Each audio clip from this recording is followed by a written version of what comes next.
Bonjour, dans cette vidéo, je vais partager 5 éléments clés ou au nombre de 5 bien sûr, 5 principaux éléments qui ont pu peaufiner ma connaissance sur Revit, 5 éléments basiques ou 5 principes ou 5 points qui ont pu peaufiner ma connaissance sur Revit. Ce sont des éléments basiques qui vont te permettre de bien évoluer en utilisant cet outil. Et que tu sois un amateur, c'est-à-dire quelqu'un qui n'a jamais utilisé Revit, qui apprend Revit, que tu sois un utilisateur, un ancien utilisateur de Revit, vous allez tous vous retrouver dans cette vidéo parce que c'est fait que tu peux utiliser Revit, mais tu l'utilises avec quelques lacunes et tu connais pas telle ou telle autre chose. Et dans cette vidéo, j'essaie de cibler 5 éléments que j'ai souvent rencontrés, certains ne connaissaient pas et tout, durant mes formations. Tel apprenant ne connaissait pas ça et tel autre ne connaissait pas ça. Alors, ces 5 éléments sont de sorte à ce que tout le monde puisse se retrouver, malgré les failles. Tout le monde se retrouveront dans cette vidéo. Il y a de ceux-là qui ne connaissent pas, vont bien évoluer avec l'outil Revit. Et ceux qui connaissaient vont s'améliorer davantage. Alors, dans cette vidéo, elle sera peut-être longue, je ne connais pas comment ça va. Je ne connais pas encore comment la durée, la longueur de la vidéo. C'est fait que ça peut être très long, alors elle sera scindée. Donc, on fera 2 parties de vidéo. Et voilà. Donc, je pense que j'ai tout dit. Et nous allons commencer avec la première partie et une deuxième qui va peut-être suivre. Prenez le temps de mettre pause sur certaines images que vous verrez ou diapos que vous verrez pour mieux comprendre. Pour mieux comprendre.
Alors, petite remarque, il y a 2 points qui ne seront pas mentionnés en ordre et il y en a d'autres qui seront rementionnés en étudiant d'autres points.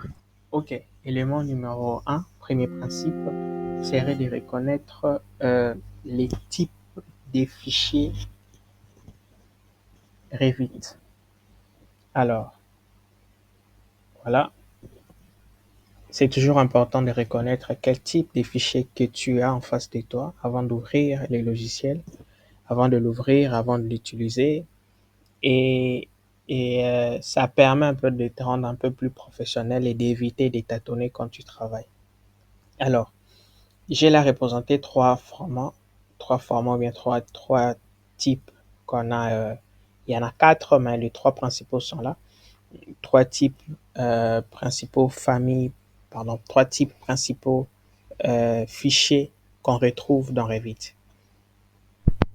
Les premiers types de fichiers qu'on retrouve dans Revit, ce sont des types de fichiers RVT. Les types de fichiers RVT, c'est ça le fichier même de ton projet. C'est celui qui sera le fichier même de ton projet. Je peux prendre un exemple là. Voilà. Alors, j'ai un projet Revit ici qui est enregistré. Je viens dans détails pour savoir un peu plus. Voilà, me donne les détails de mon projet. Regardez la terminaison de fin RVT. RVT, ce sont des types de fichiers projets Revit à retenir, à connaître, à ne pas confondre avec les autres. Qu'est-ce que je peux encore montrer là? Voilà. Celui-ci, par exemple, aussi, si je viens, propriété RVT. Tout type de fichier Revit où tu verras les lettres RVT, si je peux dire, les lettres RVT, ça signifie que ces fichiers que tu as devant de toi, c'est euh, un fichier projet. Voilà, c'est à retenir. Alors, on a d'autres types de fichiers, à part les fichiers projet, Revit, c'est les fichiers RTE. RTE, qu'on verra peut-être après. RTE, ce sont des fichiers Revit des types gabarit. Des types gabarit. Je pense pas avoir un exemple là. Quand on va évoluer à d'autres principes, on reparlera de gabarit. Alors, le troisième type de format de fichier qu'on peut avoir avec Revit, ce sont des types de fichiers RFA à la fin. Ce sont des familles, ce sont des fichiers des familles de Revit. Quand on a une famille de Revit, on a le symbole RFA à la fin. Je vais voir là, est-ce que j'en ai? Voilà. Librairie.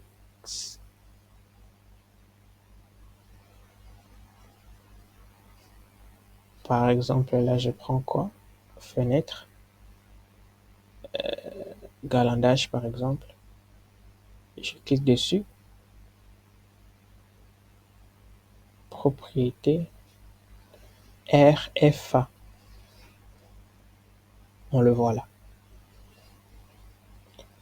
Ça, c'est un type de fichier Revit, précisément famille. Tu as une famille dans Revit, on t'envoie un fichier Revit, tu recherches à retrouver la famille, il suffit juste de rechercher les types de format RFA.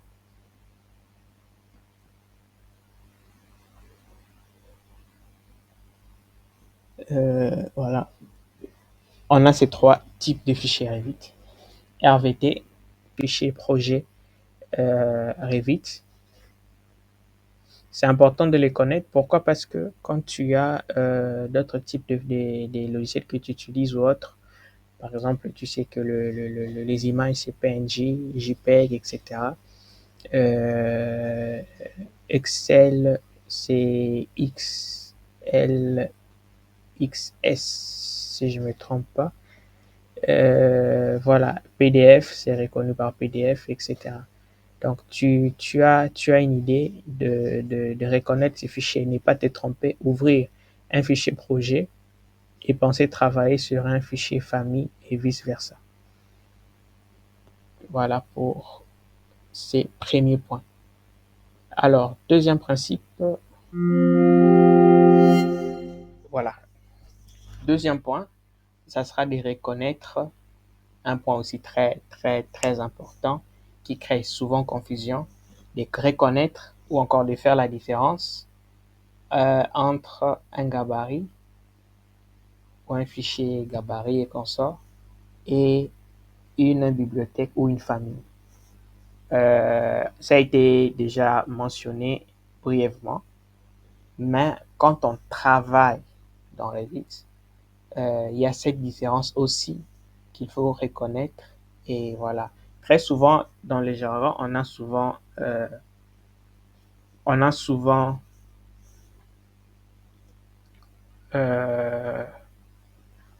commis l'erreur quand on parle, on dit non, tu as des fichiers gabarits, tu as, non, il faut dire, tu as des familles ou tu as une bibliothèque.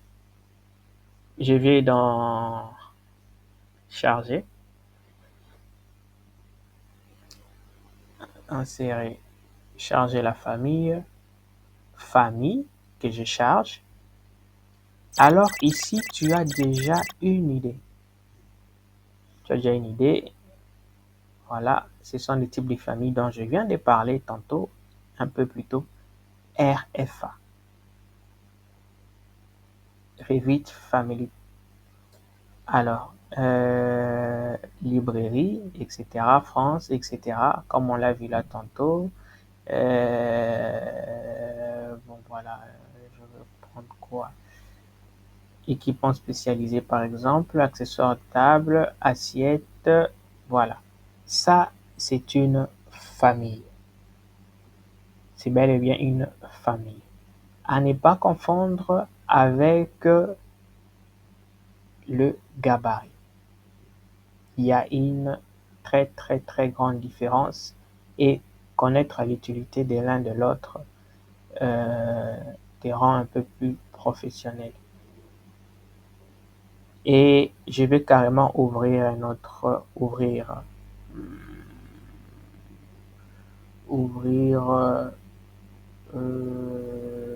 nouveau. Voilà. Quand j'ouvre, remarquez ce qu'il me dit. Il me dit, j'ouvre un nouveau projet. Il me dit, fichier gabarit, bien entendu. Et après, il me dit, créer un nouveau projet, créer un gabarit de projet. La différence s'est fait déjà sentir. Si je vais dans créer un gabarit projet, ce que je vais créer, ce sera un gabarit. Si je vais dans projet, ce que je vais créer dans Revit, ce sera un projet, donc un fichier RVT. De l'autre côté, ce sera RTE. RTE avec le fichier de type gabarit. Et RVT, un fichier de type projet. Tu peux le créer de cette façon ou de l'autre. Et tu vois que quand tu vas créer un fichier, que tu crées un fichier projet ou l'autre, il te propose un gabarit par défaut. C'est le même gabarit par défaut que tout le monde a quand on télécharge Revit et souvent tout le monde ne comprend pas. Une autre méthode de créer ton gabarit à partir de ces projets que tu as déjà à travailler, il y a possibilité de les rendre, de les recréer en fichier gabarit, c'est-à-dire un fichier de type RTE. Je viens dans Revit enregistrer sous. Voilà. Vous voyez là. Enregistrer les fichiers de projet Revit en cours en tant que gabarit ou encore en tant que projet. Alors, euh, il y a plusieurs méthodes. Là, je vais ouvrir un nouveau projet. Non, je vais plutôt ouvrir voilà. Gabarit de construction. Par défaut, on a notre nouveau projet Revit qui est un simple projet. Euh, euh, Quand tu as ton fichier Revit, ton logiciel Revit que tu installes, c'est comme ça. Tu as ça par défaut. Voilà le terme. Tu as ça par défaut, palette des propriétés, palette d'arborescence, etc., etc. Alors, qu'est-ce que c'est qu'est-ce que, je vais vous montrer par là l'utilité d'un gabarit et comment le garder, avoir une petite idée de ce qu'on peut faire. Généralement, ce que l'on fait dans, dans Gabarit, ce que l'on fait quand on travaille Revit plutôt, euh, qu'est-ce qu'on fait? On fait des réglages. Il y a des réglages que l'on fait tout le temps. Par exemple, l'unité à modifier, généralement, il a, voilà, il est en millimètres. Sinon, je vais le changer, par exemple, en mètres. Le nombre de décimales, j'en mets 2. Je l'enregistre. OK. Ici, par exemple, donc là, je viens de refaire ces petits paramétrages. Je peux encore faire une autre forme de paramétrage. Euh, genre, je sais que je suis en train de travailler. Généralement, je travaille sur des structures, des structures de bâtiments, que ce soit des colonnes, des poutres, etc., des ossatures. Alors, souvenez-vous, les précédentes vidéos dont on a parlé, voilà, j'ai parlé des modèles analytiques. Quand j'ai parlé des modèles analytiques, on avait la possibilité d'insérer des symboles.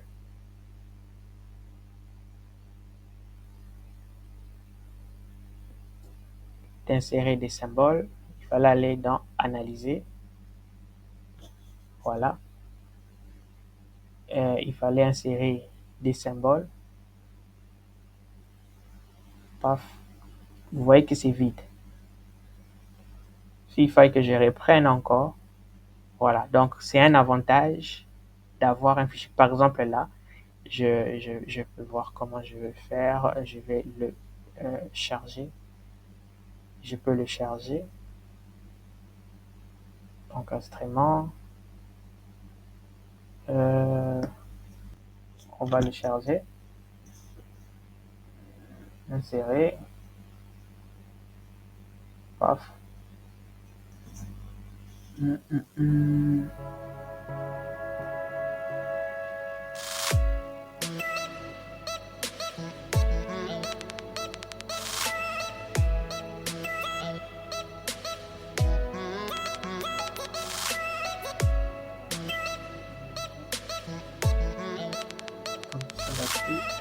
Voilà.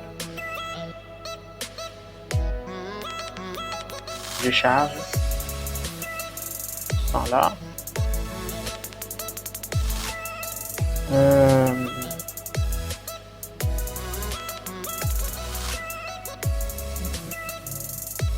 Analyser.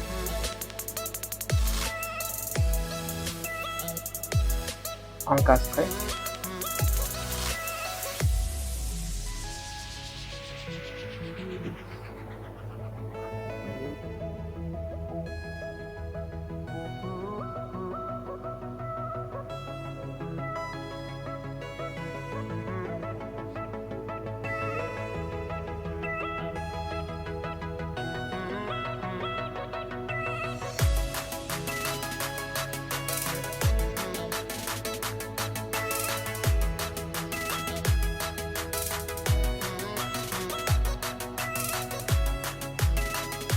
Voilà.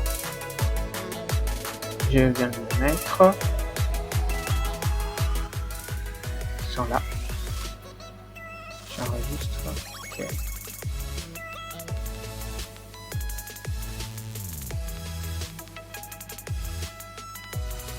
Voilà. Alors, on va remarquer que on n'a pas de poteau. On n'a pas de poteau. Là, je reviens dans famille encore, comme quand j'ai fait pour tantôt pour les appuis et consorts. Poteau et poutre, tout ce qui est ossature, ce sont des familles. Autre chose qu'il faut connaître, Revit a un principe quand on parle de famille. Je vous montrerai une image. Quand on parle de famille, tout élément qui compose un projet est constitué des familles dans Revit. Alors, au lieu de le faire comme un amateur, on va prendre n'importe quoi et recréer quelque chose. Il faut savoir que il y a de ces éléments qui sont déjà intégrés en tant que famille. On va charger des poteaux insérés.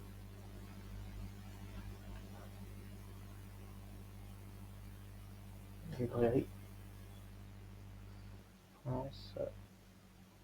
Structure. Voilà dans structure. L'autre poteau, c'est son poteau architectural. Poteau béton. Remarquez, avant que je ne le fasse, qu'est-ce que j'avais avant? Structure, poteau. On n'avait que ça comme catégorie de poteaux chargés. Comme catégorie de poteaux chargés.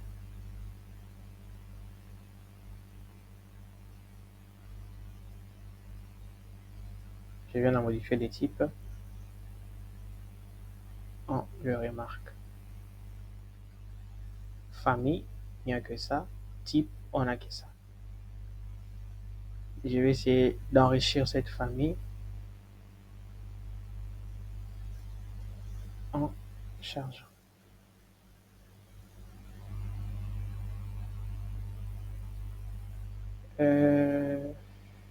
Librairie, structure. Et aussi, tu peux créer tes propres familles dans Revit de A à Z. Il y a cette possibilité-là. Poteau. Voilà. Poteau carré et rectangulaire. Et j'enregistre. On remarque encore les types des fichiers RFA. Donc, ce sont des types familles, quoi. Enregistrer. Structure. Poteau. Voilà. Poteau carré. Et le poteau, je pense que c'était un poteau tube en acier. Ouais, c'est un poteau en acier. Par défaut, qui est dans Revit. Vous comprenez que chaque élément a ses principes de famille dans Revit qu'il faut comprendre et à ne pas confondre avec euh, le gabarit qui est autre chose. J'ai pas encore fini. Oui. Là, on voit la famille qui a été chargée, etc. On peut tout modifier, etc. Ce n'est pas le sujet de la vidéo. Euh, je vais échapper. Je vais anticiper et je vais parler du quatrième point. Quatrième point, qui est le réglage d'un bug qu'on a dans Revit. C'est quoi ces bugs? Le bug est que quand tu vas dans plan de tâches, voilà, tu as niveau 1, niveau 2. Et tu as les autres élévations qui s'affichent. Vous remarquez que la vie en plan n'y est pas. Peut-être aussi parce que j'ai ouvert le gabarit construction. Gabarit architectural a un autre bug. Je pense que je vais y revenir sur ça. Je vais rouvrir encore un autre projet. Nouveau projet. Voilà. Architectural, projet.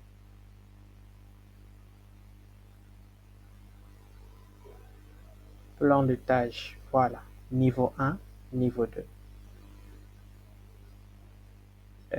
J'ai changé tout simplement là tantôt le gabarit que j'ai utilisé par défaut, le gabarit architectural cette fois-ci que le logiciel me propose. Il faut savoir qu'il te propose avec ses erreurs et beaucoup n'arrivent pas à le modifier. Ah, ici, on a quand même le niveau 1, le niveau 1 et le niveau 2, le niveau 1 et le niveau 2 qui s'y trouvent. L'élévation, on doit les avoir aussi. Voilà, niveau 1 et le niveau 2 qui s'y trouvent. Je vais fermer, je vais ouvrir un autre. Paf, nouveau projet. Prenons structure. Comme gabarit, j'ouvre. Vie en plan. Niveau 1, niveau 2.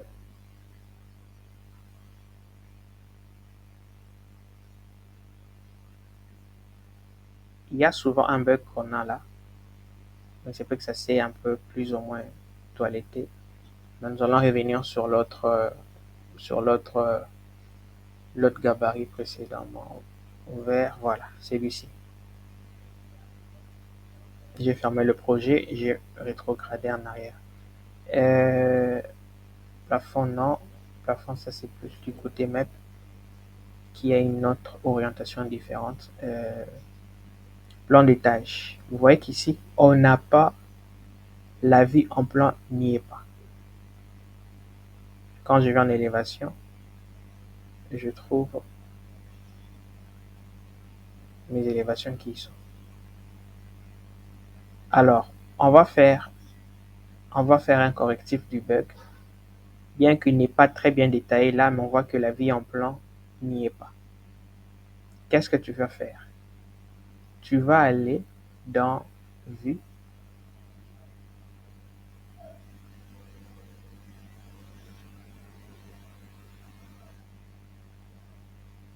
Vie en plan. Remarquez ici, on n'a pas la vie en plan. Tu viens là, ça c'est un élément très important. Beaucoup travaillent avec cette erreur et n'y arrivent pas à comprendre la philosophie des Revit et les erreurs euh, par défaut que les logiciels euh, que le logiciel donne, avec lequel on a, quoi, qui vient avec le logiciel quand tu le télécharges et l'installes. Vie en plan, remarquez ici, l'arborescence projet. On n'a pas de vie en plan. Paf. Je sélectionne le niveau 1, je sélectionne le niveau 2 expressément d'abord. Et on a des vies en plan maintenant. On a une vie en plan niveau 1 et une vie en plan niveau 2. Vous voyez la différence? Je peux maintenant ressortir les autres vies en plan qui n'y sont pas. Par exemple, le bug dont j'ai souvent trouvé dans d'autres types des gabarits qu'on avait généralement aussi par défaut. On avait la vie en plan 1 et 2 et en plan d'étage, on a la vie en plan 1, 2, 3 et il y a d'autres vies en plan qui ne s'y retrouvaient pas. Vous faites de la même façon le même procédé pour arriver au même résultat. Vie en plan, venez dans Vue, créer, vie en plan, vie en plan et vous sélectionnez les niveaux que vous recherchez qui sera affiché à l'arborescence projet. C'est simple.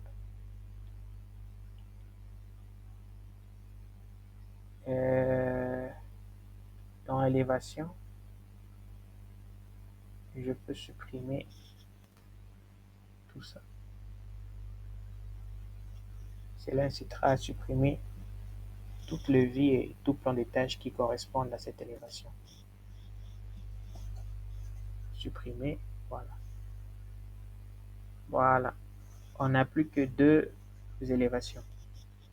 Niveau 1 et le niveau 2. Voilà. Alors, là, maintenant, qu'est-ce que je vais faire? Je sais que c'est sur ces projets Revit, qui n'est pas un projet, mais parce qu'on est en train de travailler sur... C'est un projet, oui. On va transiter et les transformer en, euh, en, en gabarit. Pourquoi? Pour éviter le même, de faire des répétitions à chaque fois qu'on a un nouveau projet Revit à travailler. Alors, je vais l'enregistrer. Je vais l'enregistrer. Le projet, il est là. Je sais que les unités, tout a été déjà changé. Je sais que j'ai les appuis. Je sais que j'ai le poteau, carré, etc. en béton armé en famille qui est chargé. Type famille. Type famille et à ne pas confondre avec les autres types de fichiers Revit. Alors, hmm, j'enregistre. Enregistrer comme gabarit cette fois-ci. Je vais d'abord fermer tout ce qui est en arrière-plan.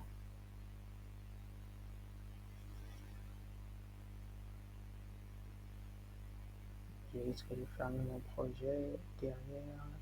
Non, ça sera peut-être concernant le... Voilà. Ça sera concernant le projet en cours. Architecture. J'enregistre.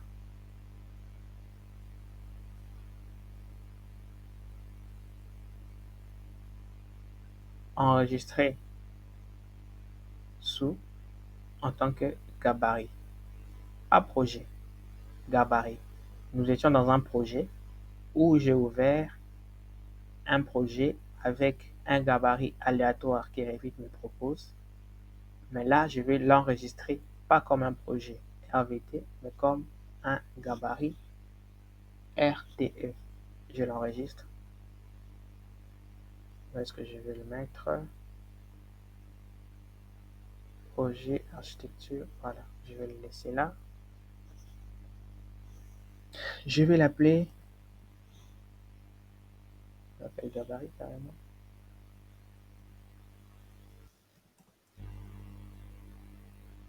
Gabarit.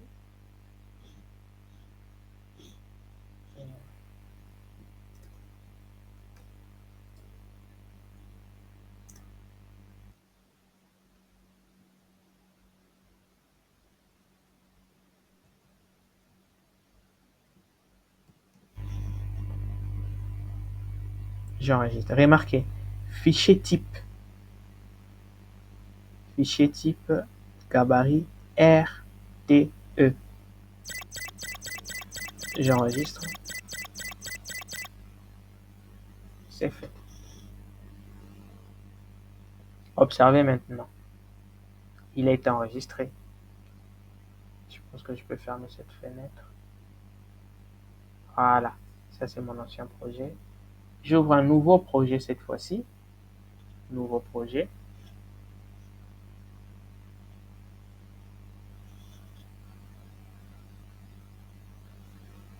Je peux maintenant là chercher. Vous êtes d'accord avec moi quand on a ouvert les gabarits structure, construction architecturale, on avait, vous allez reconnaître bien sûr les arborescences qui étaient et voilà, on a eu à faire des modifications. C'était pas complet et on a eu à corriger. Là maintenant, je vais ouvrir mon autre gabarit que je viens d'enregistrer. Il est dans bureau. Euh,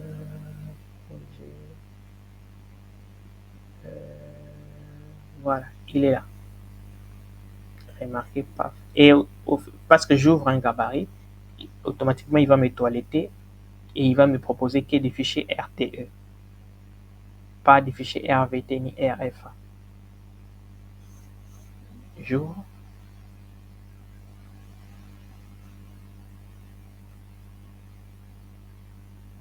Voilà. Jour.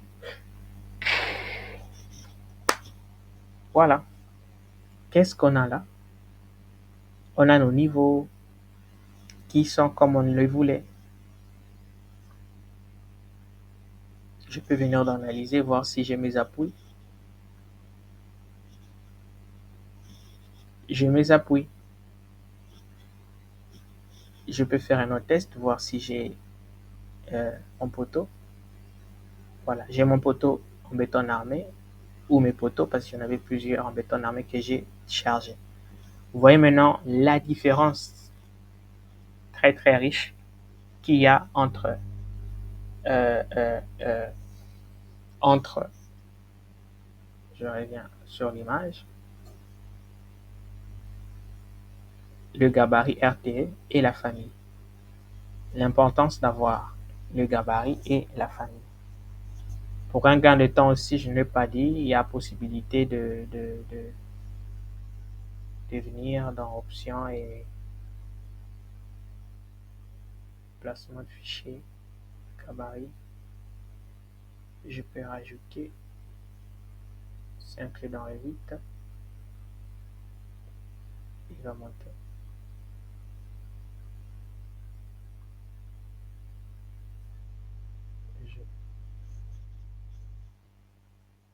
Pourquoi je fais ça? Observez. Paf. Je vais ouvrir un nouveau projet. Voilà, il est là au lieu d'aller les rechercher. Il est là automatiquement sur cet onglet-là.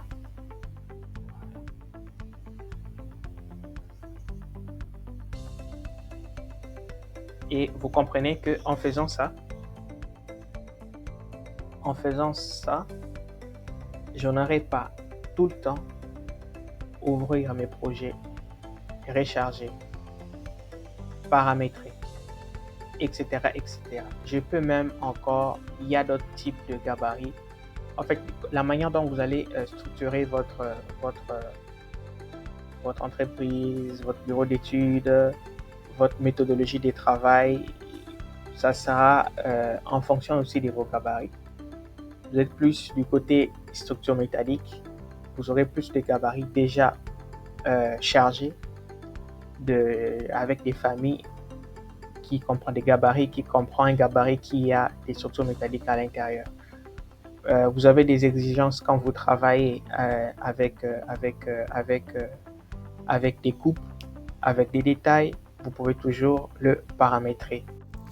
Si vous aimez mes vidéos, mes contenus, merci de liker et ça aide au référencement avec YouTube.